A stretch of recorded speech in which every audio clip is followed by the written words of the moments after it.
Okay, here's my Acme site.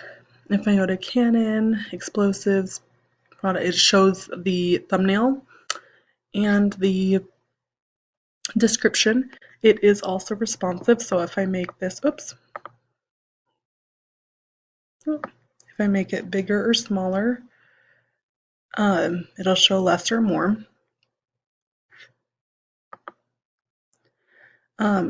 Also, if I click on one of them, we've got the big image and then all of the information about that product.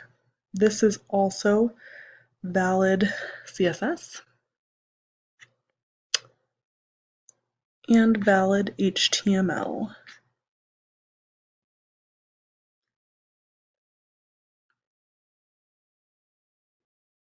If it'll load.